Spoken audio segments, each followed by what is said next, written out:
morning, good evening, good afternoon, you beautiful souls. Thank you for joining me today. Today, as you might be aware, but you might not be aware if you're new to the channel, what I'm doing with this video is actually a direct result of the fact that I've created the crystal playlist. And I realised that for people to be able to get the full benefit, to understand the messages of the crystals that they use, and to be able to apply it to their lives, then they need to be able to actually have something to reference it to. So this is what this video is about. Now, just to be clear as well, I have not been able to go into the content in as much detail as I would have liked, because there is a lot involved if we were to break it right down, but it has still become a very big video, and for that I apologize in advance. And I just remind you that all of the videos that I do, especially if they're long like this, I break them down into chapters so that you can jump to the sections that you're more interested in, and if there's information that you might want to come back to in the future, you actually know exactly where to go. So without any further ado, I'm going to get into providing some insight and understanding on the metaphysical, how we can use metaphysical knowledge, tie it in with basically mainstream information and evidence, and then look at what our body is telling us that can assist us to change the way that we think and create better outcomes for ourselves. So anyway, I'll get straight into it with a big thank you to you. So when we talk about the metaphysical, if I can speak, metaphysical approach to health and well-being, we're actually talking about an approach that believes that the life purpose for each of us is one that includes an awakening and a remembrance of our connection to the divine, the source, God, creator, whatever you want to call him, her, and that we do this through love. The metaphysical approach also is one that acknowledges that each one of us that is walking the planet are all unique aspects of the divine. We're individuals within a whole, and we are divinely connected to a source who loves us unconditionally. Now, I'm just giving you this background here because this obviously ties in with a lot of things. You don't have to believe in this, but this is where the rationale comes from, okay? So basically the approach is that most of us are born with the memory of this connection to divinity lost, shall we say.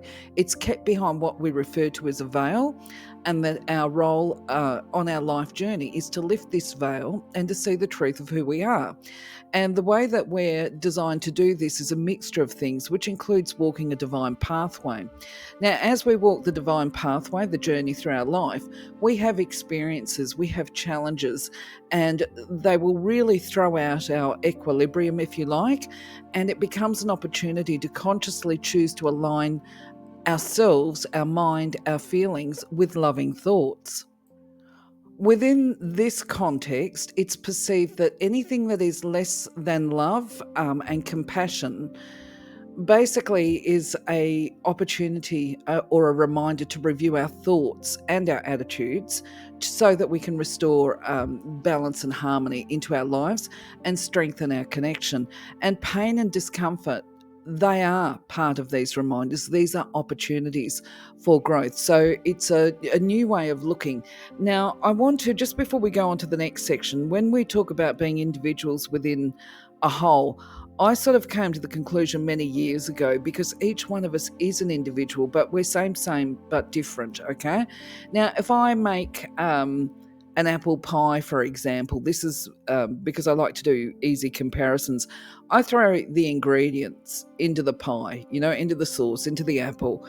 And when we cut into the apple pie and everybody takes a piece of the pie, if I haven't mixed it properly, so it's not a really good example, somebody might end up with a bit more cinnamon in their slice, somebody else might get a little bit more nutmeg, maybe one part of the pie is sweeter than the other, all of this kind of thing. But each one of those slices of the pie are part of the whole. They just have that individual variation.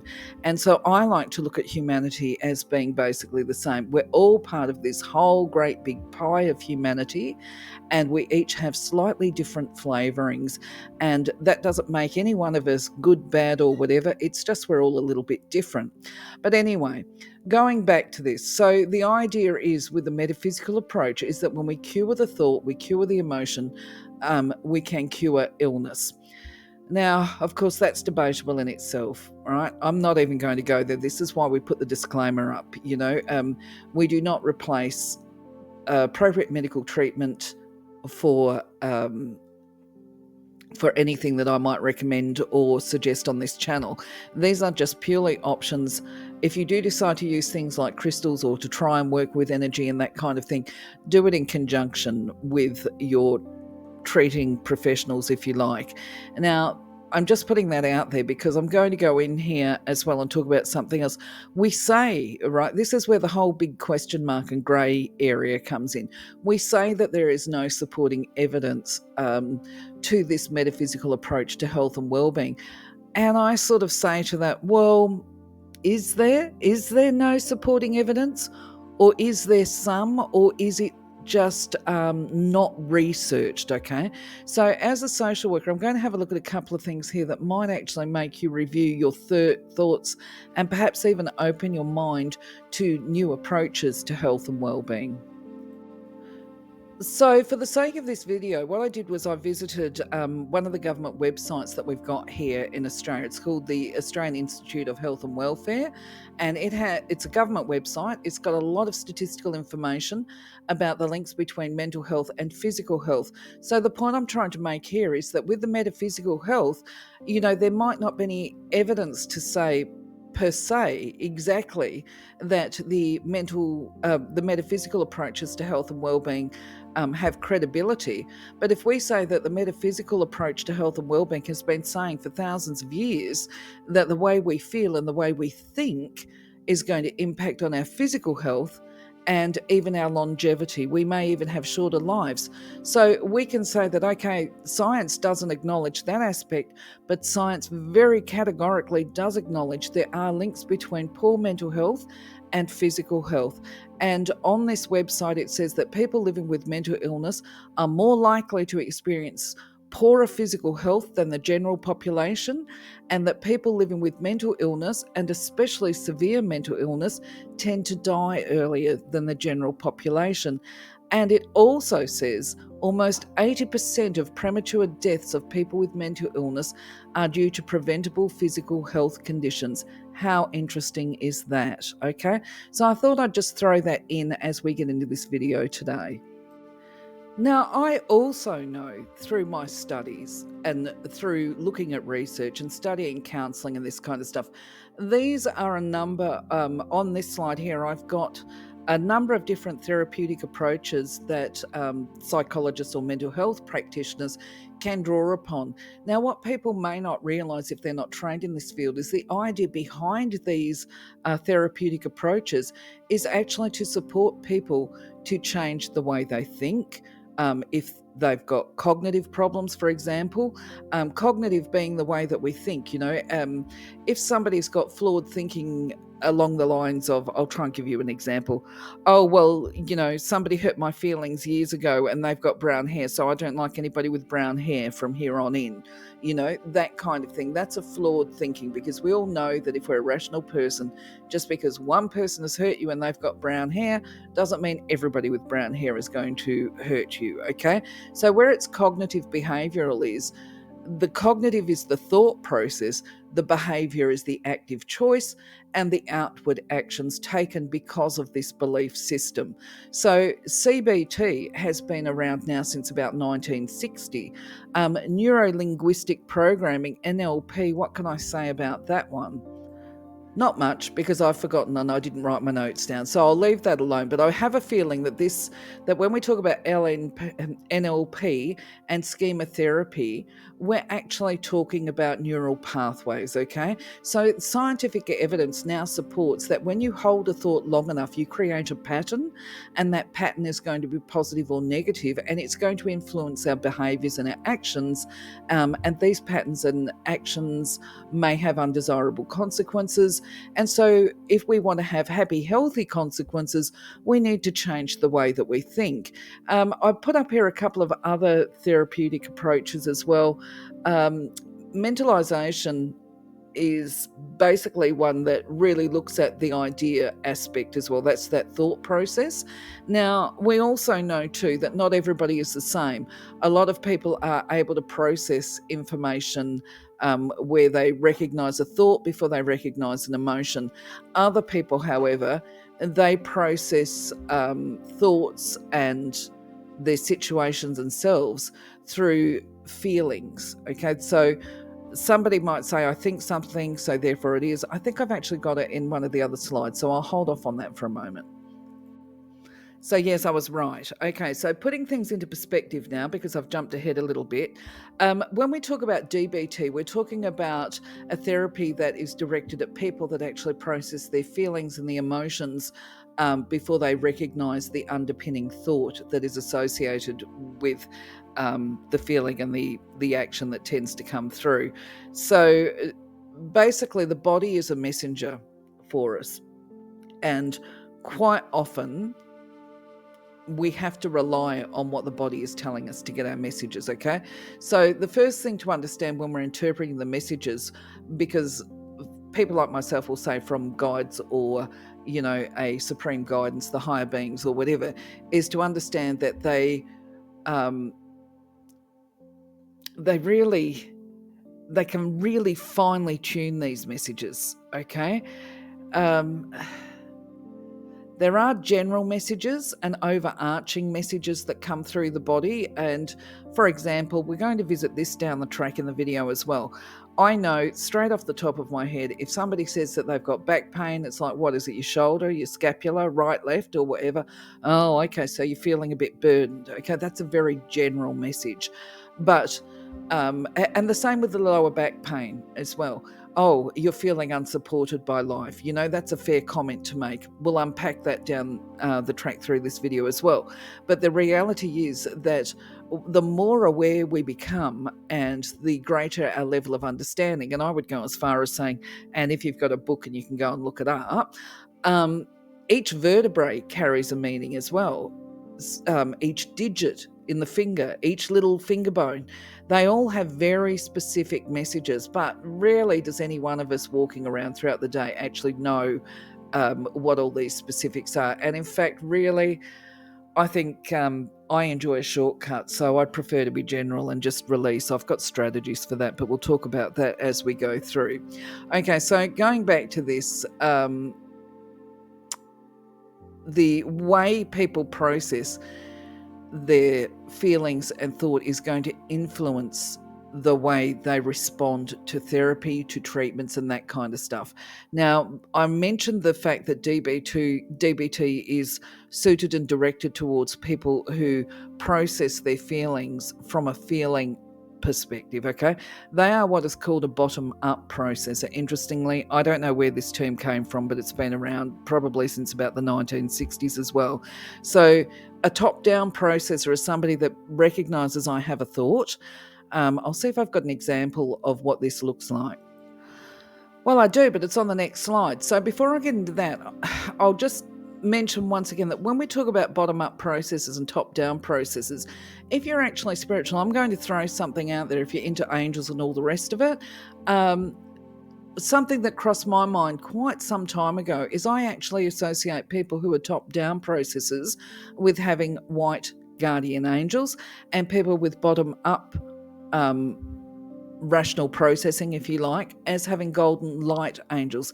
Now, the interesting thing, or part of what made me think this, I'm not saying I'm right, this is one of those things where you reflect and you think about things and you think, I have a feeling this might be true, but you don't know categorically, so I'm not going to sit there and lay money on it. I'm just going to say this is a thought that came to me, and I'm interested to hear what you've got to say, whether or not you consider that there may be a truth to this, and maybe it's something you want to reflect on as well.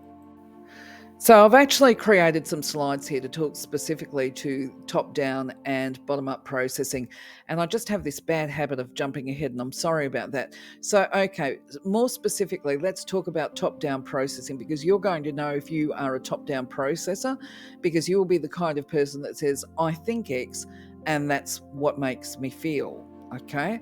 Now, by this, to give you a little bit of an example, you might say, verbalize, or become aware of a thought, which is, I think, this is just an example, remember, I think that person doesn't like me, and that makes me feel insecure and sad because I don't know why they don't like me, and I don't know what to do to make them like me more. I think I'm a good person, and I don't know why they don't know that I am. Okay, so that's an example. Another example might be that they might recognize they've got butterflies, a top down processor. They might think, oh, I've got a funny feeling in my stomach. It's butterflies. And I think it's because of X and Y, because I only get these butterflies, if I'm aware of them, when I'm around that person. Or it could be, in fact, that's probably not the best example. A top-down processor one is one that tends to go, let's say they're in this work relationship where they're uncomfortable with their boss and they're all fine, and then the boss walks in and all of a sudden they get nervous butterflies, and those butterflies follow this immediate thought of like, oh, she's here, I hope I don't get into trouble, right? Because they've got that thought. So they tend to have a physiological response to a thought. The thought comes first. Now, I've put it on here as I think, therefore I am, and I think this happens because I feel. I think and feel that is a fairly good descriptor of a top-down processor, but once again, I invite you to give your opinions. Now, the potential problem that we can have when it comes to thoughts and being a top-down processor is when the thoughts are maladaptive. It's what is called in the mental health fields as being a maladaptive thought, and it's where we're believing, or we've made a choice to believe something without any evidence attached to it based on these past experiences that I was talking about before. Now, in the worst case scenarios, this can be delusional thinking or psychotic thinking or plain irrational thinking. The idea of just not liking a person because of X and Y is kind of jumping to a conclusion that is not just a cognitive distortion, but it's also one that actually is referred to as a logical fallacy. Now, I'm not going to talk about logical fallacies, but there is a website online that you could Google and explore. I mean, it is academic. It might be a bit painful for the average person. It was a bit painful for me when I first found it. But at the same time, it's really interesting if you can break it down as far as reviewing your own thought processing goes, because we can make logical fallacies, which is flawed and maladaptive thinking, without even realizing that we're doing it. We have to be prompted to reflect on our thoughts if we're going to change the way we think. The bottom-up processor is far more feelings-oriented and far less rational, okay? And in fact, in the worst cases, they can be downright irrational and illogical, especially, and I've got to laugh about this, I'll explain to you in a little while, maybe if we've got time. If they choose to act without rationalizing and processing their feelings, because a lot of the time, a person who's operating purely from the space of feelings and emotions and gut instinct, they're actually in the midst of a reaction, but they don't realize it, because unless we reflect on those actions and choices we're making, we are reacting to a situation. Now, the problem with bottom-up processing is I'm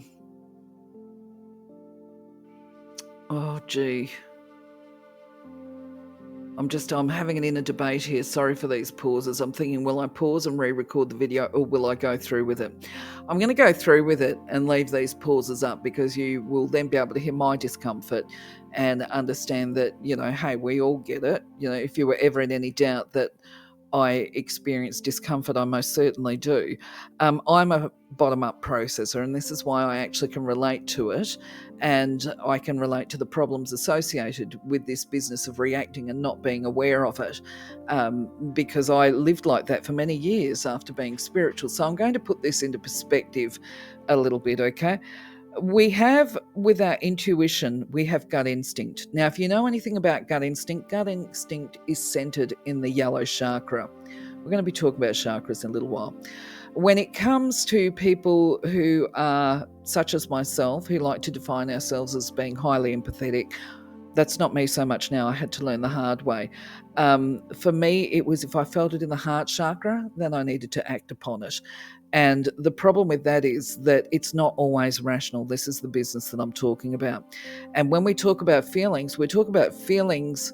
We have to be able to discern what's happening in the orange chakra, okay, which is our fears, our anger, and our emotional discomfort.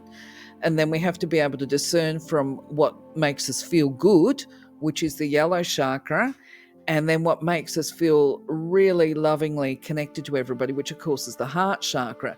Now, the problem with not being able to tell the difference or becoming confused about emotions is that we do tend to react. We think we're coming from a loving and kind space, but it's not always a wise space, would be the best way to describe it.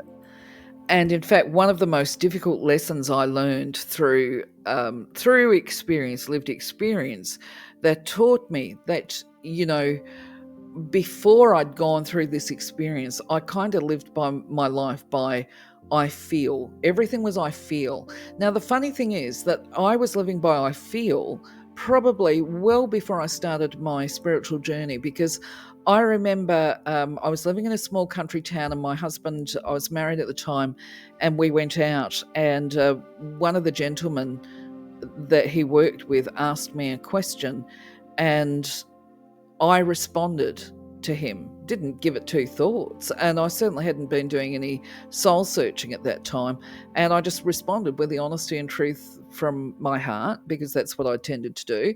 And he just sat there. I will never forget it. He sat there with his mouth on the floor, and he went, "Oh my God," because he'd done therapy, it turns out. And he said, "I have never met anybody," he said, "that is as open and transparent with their feelings as what you are." And basically he was saying, why did I move to this particular area where my husband was working, because it was so remote? And I said to him, I just feel that this is the right thing to do. I made a choice. I married my husband. This is how it rolled, okay? I married my husband, and I believe this is the right thing to do because I feel that I've got a responsibility, you know what I mean, to bring my children together. There was not a rational thought in my whole responses where I'm going. It was all feelings. And they were good gut instincts, I must add, at the time, because I was relatively balanced. However, 15, 20 years later, I certainly needed to start rationalizing and being a little bit more logical. And I ended up in a terrible space of what we call cognitive distortion, or cognitive dissonance, right? That's where you're just completely overwhelmed because one part of you is saying do this and the other part saying do that.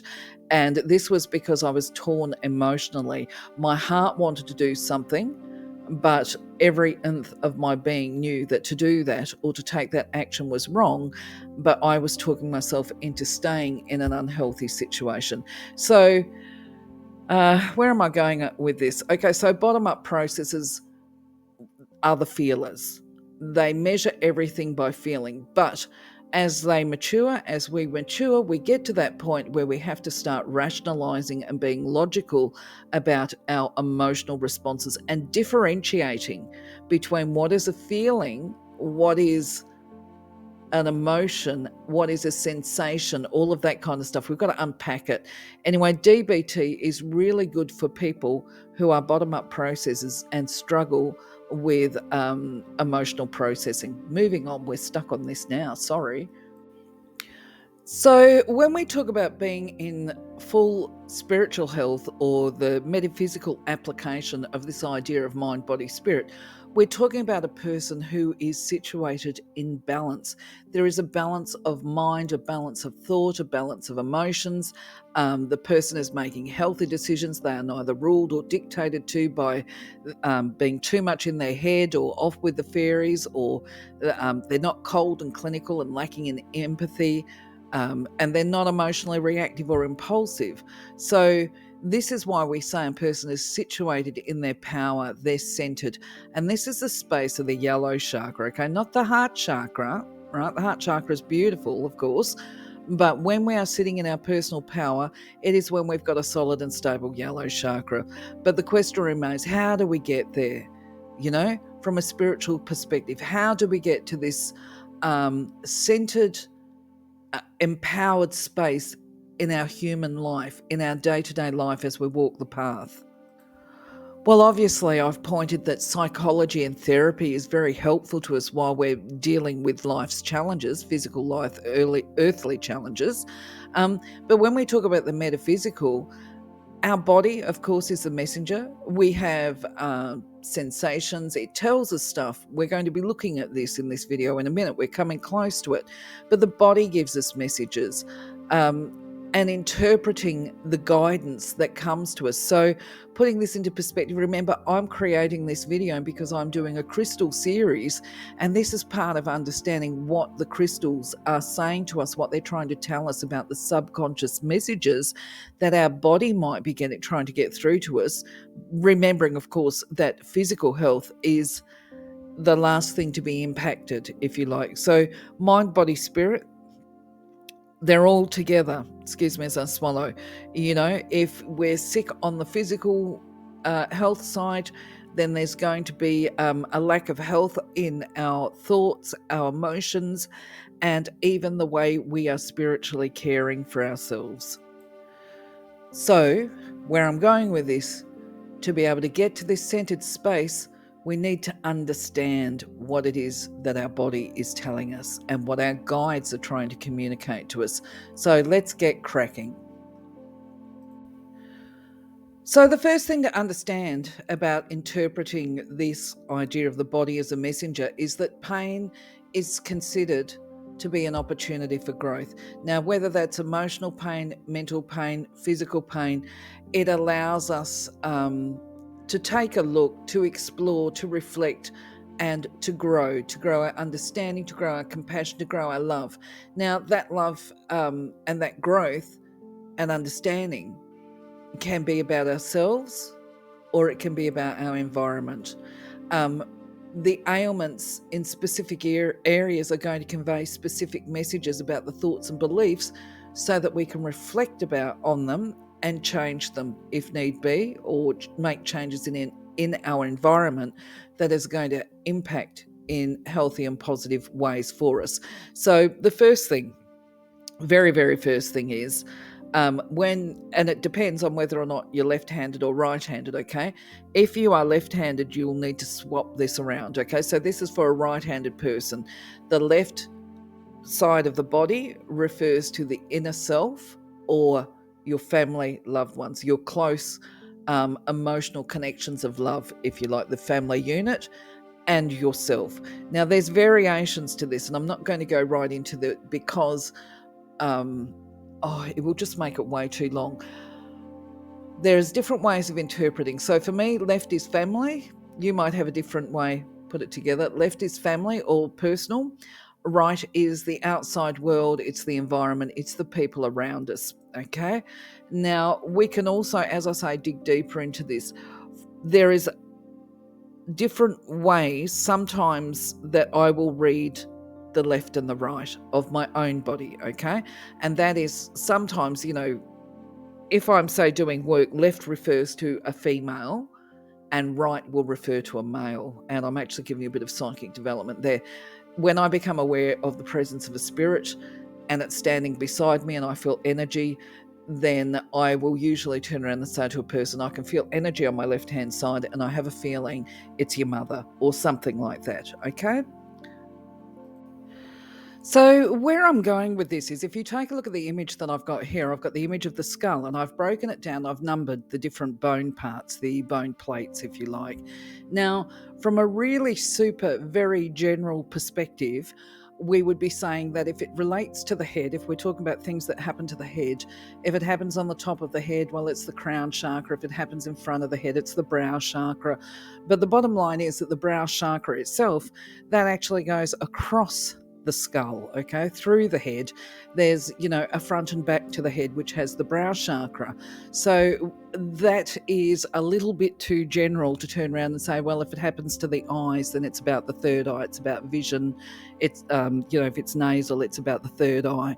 It's more detailed than that. And this is what we learn to develop as we get to understand the messages of our body and what it's trying to tell us. So, having said that, though, within the context of this particular slide, we're doing a general overview, okay? So when we talk about the frontal lobe, which is numbered number 1, if you sustained an injury there, you'd be asking yourself, if you banged your head, I'm not talking about an accident, but, maybe a significant accident where you end up with frontal lobe damage might actually be part of it. Where you could ask yourself, what is it that you're blocking? What needs to be done?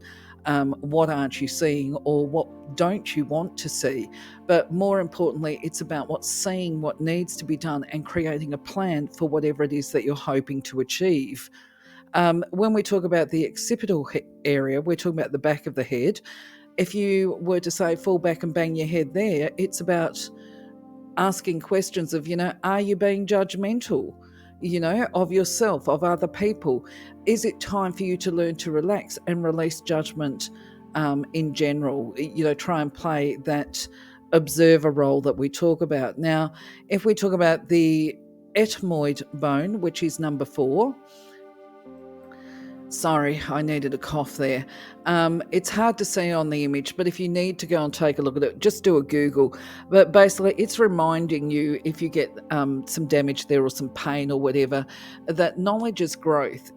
All knowledge, everything that we learn throughout the course of our day is opportunities to help us grow.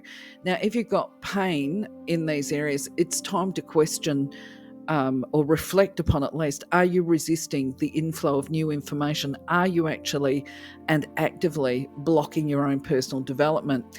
Now, when we talk about the sphenoid, which is number 5, I hope I'm pronouncing these words correctly. Once again, this is about vision and direction. It's basically it's associated with the manifestation process and about creating a successful outcome. Now, the bottom line is, if we're trying to create anything, unless we've got a vision of it in its completed form, then we're going to struggle to actually manifest to completion. So this is about getting a reminder to say, hold a vision, plan it, hold a vision of what that looks like, have that map, and know how you're going to get there. If, of course, it's the lower jaw, this is about acceptance and understanding, and it's time to ask yourself, do you automatically reject and resist new ideas and new things? If somebody offers you a new opportunity, for example, do you automatically go, no thanks? Or do you need time to consider them and think about them before accepting them? Because maybe the advice of this particular pain is saying to you, you don't always have to resist. You don't always have to weigh it up. Sometimes it's a good thing to just go with, in fact, actually accepting things as they are, because going back to whatever experiences you have, they're going to offer you opportunities for growth. Now, I don't actually have images of the hyoid bone, or I think it's pronounced the voma here, but they have meanings as well. The hyoid bone is basically what is referred to as the lingual bone. It's what helps us to speak, and it's attached to the tongue. It's kind of a floating thing under the chin. But anyway, the idea is that this is about learning satisfaction, accepting that new information. So of course, when we talk about the head generally, we are talking about thinking, thoughts, processing, and attitudes. But when we go into the specifics of the bones of the skull, there is variations from the left side to the right side. Now, I was actually going to go into this in a lot of detail, but I'm thinking, because of time and because the video is now actually getting quite long, rather than go through all of them, I'm just going to offer a couple of suggestions here as I've got in my notes. just to help you unpack this, I suggest and recommend that you look at this video in your own time. Basically, so let's say if you were looking at the right-hand side, if you sustained an image on the right-hand side in that parietal area, which is number 2, which is sort of midway back. It's not the top of your head; it's the right-hand side of your head. The question here you would ask is, are you being unkind and judgmental of yourself? Are you holding unloving thoughts and poor self-speak? That whole stuff of I'm so stupid. So the advice is to be kind to yourself and practice patience and tolerance, and remind yourself that you're learning and growing all the time. As I said, I have broken it down, and I'm hoping that you will be able to work things out here. But if you can't, if you need more information, if you want me to break it down for you, let me know. Leave a comment. If not, I'm just thinking I can respond to it in the comment form, or potentially I can create a video that's dedicated, maybe a 20-minute one, to the actual interpretations of the left and right side of the head. Once again, this is just introducing you to the subject about the specifics of the ears on the left and the right, because you see they've got meanings as well. They're attached to the head, but of course they've got separate meanings to the skull. So here's something for you to consider. Once again, leave comments or thoughts if you want to know more, or if you've got other interpretations actually. I'm just trying to think what else I could put to this. Basically, just follow your own guidance with whatever information I might present to you or anybody else might present to you. It doesn't mean that we are gospel correct. Okay, so rely on your own intuition. Now, when it comes to the thorax, the interesting part is every single bone in here carries its own little message. It's all a messenger, okay? So I'm not going to go into this either unless by request, because it's just too time consuming. Instead, what I'm going to do is focus on the shoulders, because they seem to be the primary areas that end up carrying pain and burdens. So we have, within the shoulders that we're looking at, you've got the scapula, which is the shoulder blade, and then you've got the clavicle, which is the collarbone. And if people aren't aware, or if they don't know, I'd like to think most people do, the collarbone is at the front, okay? So if you were to, let's say, have some pain in your shoulder blade, which one, left or right? Let's go with the left one. Okay, so if you had pain in the left shoulder, then you should be asking yourself a few questions about whether or not you're able to take responsibility for yourself and follow the truth of who you are. Like, do you even know who you are? Because you're the only person who will know what will or won't really meet your heart's desire of what works for you. Quite often other people think they know what makes you tick and what you want and all the rest of it, but deep down, you are the only person that does. Now, if your problems are with the left-hand collarbone, the clavicle, as I said, at the front part of your shoulder, then the message there is that you've got skills and gifts, and you can help other people if you are being encouraged to share them, so that they can learn through you, if you like, and from you. So when I say encouraged, you have to be a little bit self-reliant here. Encourage yourself to share those gifts. Be brave, because it's through sharing this and your gifts and assets that you will be able to raise your own consciousness and self-awareness. I've got a saying for that, is that we actually learn through teaching. So, as life is reciprocal, we give and we tend to receive at the same time. Now, on the other hand, or right, okay, the right-hand shoulder, if you've got pain there and it's in the back in the shoulder blade, then the bottom line is that this, in my experience, is generally a pretty big burden for most people. It's where it's so easy to forget to care for ourselves and to prioritise where we're prioritising the needs of others, generally, obviously, in the workplace. And you are reminded that life is about 50-50. It's giving, it's receiving. You were never meant to be born to be somebody else's slave or servant. You have the right, or you also deserve, to have your needs accommodated in ways where you get to maintain your health. So just to be clear, when it comes to the bones of the neck, which are in this diagram here is cervical. Any injury sustained here are primarily about flexibility and comfort, I often say that, if your neck is sore, then maybe you're putting your neck on the line, because you've got this idea of justice, right? But if you've been experiencing pain in this area, then it might be time to be a little bit more flexible about your approach. You might be trying to push through with what you believe is a vision, and when it's time to find a new direction, okay? It's not give up on the vision, it's just find a new way to it.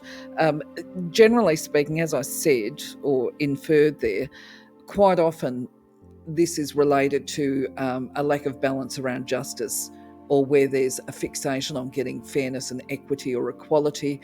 And it's a case of focusing on the negative as opposed to flexing and being flexible and shifting your attention to more positive pursuits.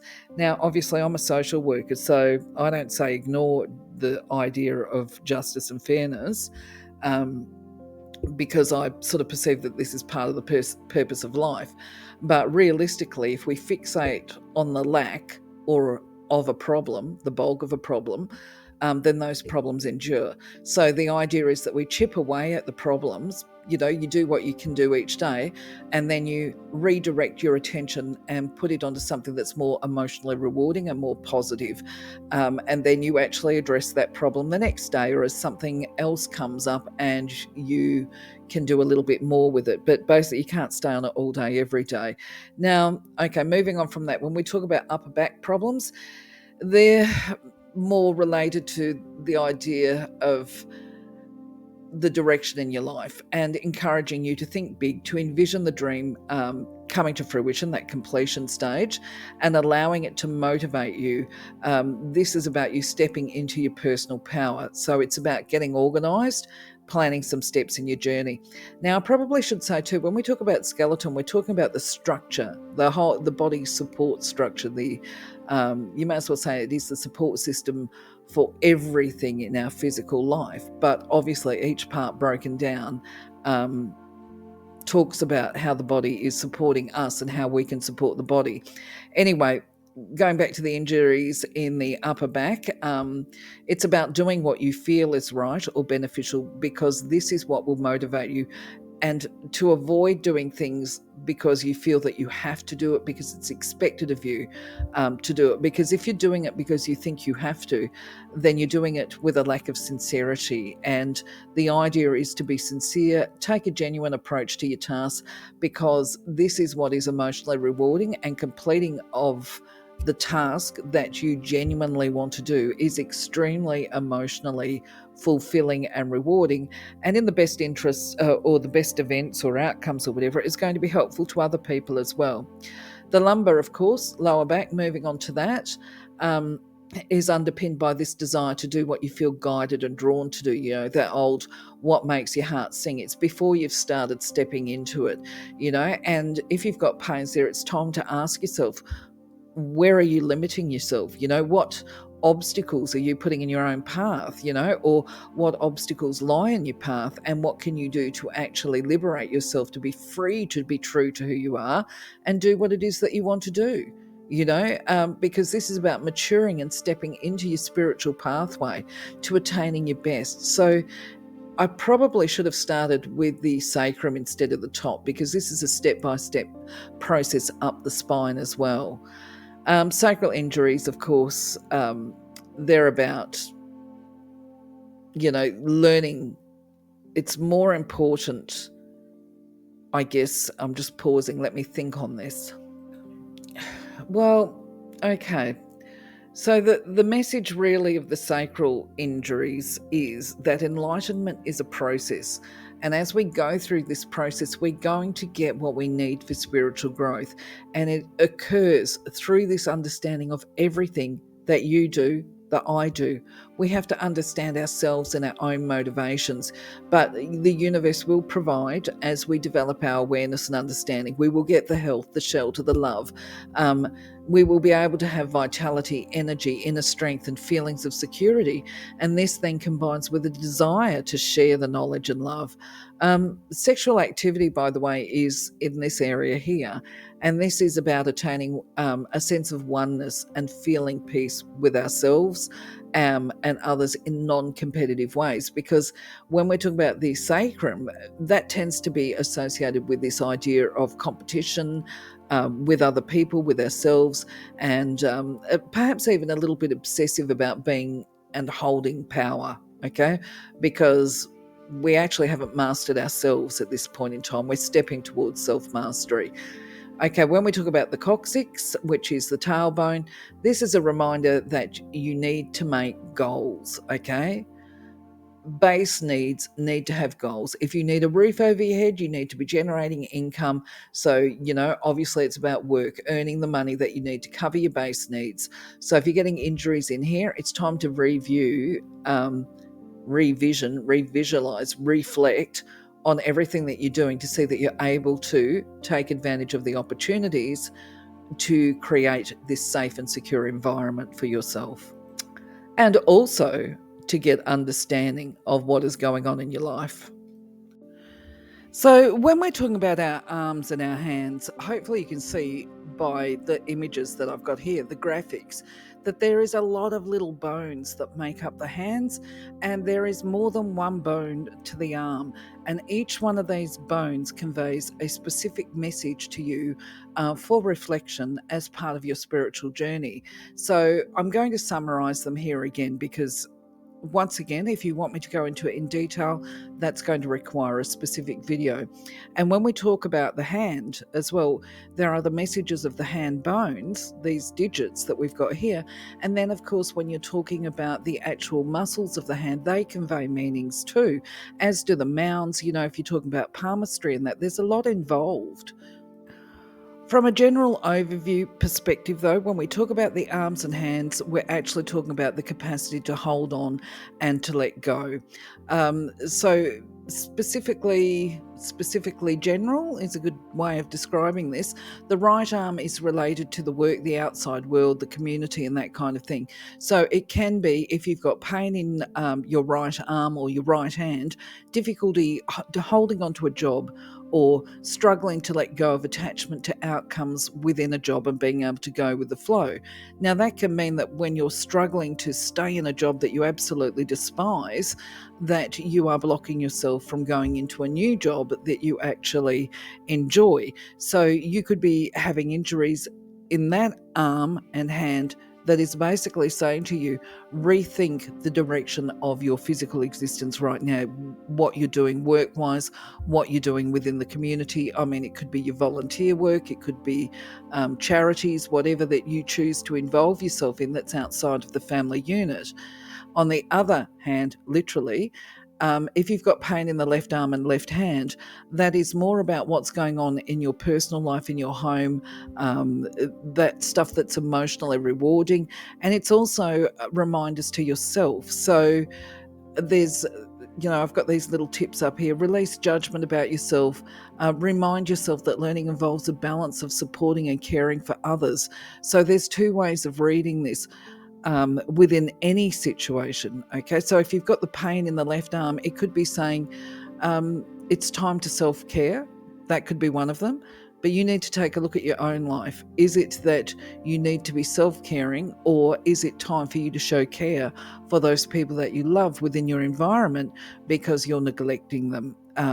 Because as I say, it's all about the balance. We've got to be able to self-care, and we need to be able to connect with other people, and we need to be able to maintain healthy relationships for us to enjoy a healthy environment. Now, because this video is getting long, I'm going to shift on from that and go to the joints and just speak about them, because we're going to look at the next slide is about the legs and the hips as well. Now, obviously, when we are talking about the arms, there are joints. There is your elbow, there is the wrist, you've got knuckles and all the rest of it.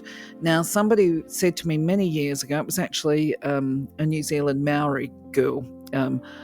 Now, just a correction, because many people may not know this, but I know that the Kiwis, being an Aussie, they will actually cringe when I say the word Maori. I'm never comfortable saying it, but I believe the pronunciation is Māori, right? That they're Māori, although it's spelled Maori. So anyway, it was a Māori girl that had said to me that her grandmother had said to her that when you get pain in the joints, it's about manipulation and somebody is trying to manipulate you. Now, at that time, I reflected and I thought, oh, I think there's a truth to that. So this might be something for you to consider as well. But I think also it's more than, if we do the left-right stuff, it's not just about somebody is attempting to manipulate us, potentially in the work environment. It could be, are we trying to talk ourselves into doing something we're not comfortable with? Are we actually manipulating ourselves if the pain is in our left elbow? But I'll let you have a think about that, and I look forward to comments. So once again, when we talk about feet, like the hands, they are full of little bones, each conveying a particular or specific meaning, which we're not going into. Once again, this may require a dedicated video on hips, legs, and feet. But generally speaking, when we're talking about the legs and the hips, we're talking about the capacity to move forward in our life. When we become stuck in situations, if we're stagnating and things like that, we might suddenly, in fact, actually, you'd like to think before you became stuck and realised that you were stuck, you might sustain perhaps an injury that is the reminder to you to get cracking on with the next stage of your life. What else can I say about this? Because the video is getting long, the only thing I'm going to say is when we talk about foot injuries or injuries to the feet and toes, this is about being grounded. And so I'll just give you a quick scenario, which is think about the time, because I can guarantee there must not be a person on the planet that has not done this at some point in time, where you've been off with the fairies, your mind is thinking of other stuff, and all of a sudden you're walking along. I've done this 3 times across my life, and I can tell you it stays with me. Where you kick that big toe or the second toe or the little toe and it drops you like a sack of potatoes. You just fall over. It is so incredibly painful. But the whole reason that you do it, you kick I've done one on the hallway, one on the foot of the bed, and one somewhere else, I can't remember. But each time I've done that, I actually have not been focused on what I'm doing. I'm not grounded. I'm thinking about other things. I'm distracted from my purpose. And we would say in the metaphysical industry that the person is ungrounded. They are off with the fairies, too much in the head. So this, the foot injuries and the foot pain is about saying, hey, come on back to earth. You've got to sort out your practical before you can move on and walk into the next phase of your life. So that's just something to sit with you. We can go into a longer video at a different time. So while I'm not going to discuss things like the body organs and eyes specifically, because that would just be way too much for this particular video, I do want to actually touch on skin issues with this video, because these are very commonplace and they cause a lot of distress to people. But the bottom line is skin problems such as acne, boils and pimples, anything that's got pus associated with it actually is basically about anger, right? So in the most simplest example of how you would interpret a skin problem and relate it to an opportunity for growth and learning would be, let's say you have a sty on the eye. Remember, that's that little pimple on the eyelid, as pussy, incredibly painful. Well, of course, if you've got one of those and it's on your right hand, right side, your right eye, then it's most likely that you've got something in your work-related scenario that is really causing you some grief, that you really don't like looking at. And it could be that you're sucking your anger inwards. You're not actually expressing it, but, out of fear of retribution or whatever. And it could just be that you're not feeling validated in the workplace. Perhaps you're not getting credit where credit is due. If it's in the left eye, then it's a case of perhaps a person in the family is misunderstanding you. There might be some family conflict happening. There might even be some anger at yourself. You might be berating yourself for what you consider to be mistakes that you've made, because quite often, obviously, we do things and then we look back and we get angry at ourselves. It's like, why did I do that? Very harsh on ourselves. So, of course, that would be about releasing judgment too. But anyway, going back to it, if it's got pus involved in it, then it's related to anger. Now, another problem with skin, of course, is the dry and dehydrated, and a lack of nourishment. And I'm reminded of somebody that I actually know that suffers from a really drying, I think it's a psoriasis eczema type condition on their feet. Now, of course, that will refer to the capacity to move on because it's on the feet, but also because it's dry. It's a lack of nourishment, okay? It needs to be nourished. And the point is that perhaps they're not receiving emotional nurturing or nourishment from the people around them. Of course, left and right is going to play a role in this. Excuse me while I. Sorry, I had to have a cough. So, it could be related to this lack of nourishment from others. But the whole point is that there is also a lack of nourishment by self, because even if we're not getting it from outside, whether it's the family or whether it is from colleagues, associates within the community, we can still take care of certain aspects of that ourselves. Love starts with self. We've got to do the self-care. So the person could be putting whatever the ointments are on their feet as part of nurturing themselves in the absence of nurturing and love from other people. So, with the best of intentions, I've tried to make this a short video. I've condensed it, I've broken it down. I haven't gone into a lot of the really specific detail because actually it's just would be way, way too long. It's still a long video despite my best intentions. If you want me to speak more to specific injuries, then write a comment below. Like if you suffer from an ongoing, perhaps arthritis of the hip or something like that, you can leave a comment and ask me what the metaphysical causality of that condition would be, and then what you might be able to do as part of your current treatment to assist you to regain full health. And I'm quite happy to do that. If you write a comment, I will respond. And if it requires a little bit of talking to your question, I'll do that on the Sunday yarning video, but I'll let you know. But in the meantime, I just want to say, look, thank you very much for being part of my journey today. I do wish you the best. I wish you the best for this week and going forward for the rest of your days, actually. But for now, I'm going to say love you, leave you, take care. Catch you on the next video. Bye-bye for now.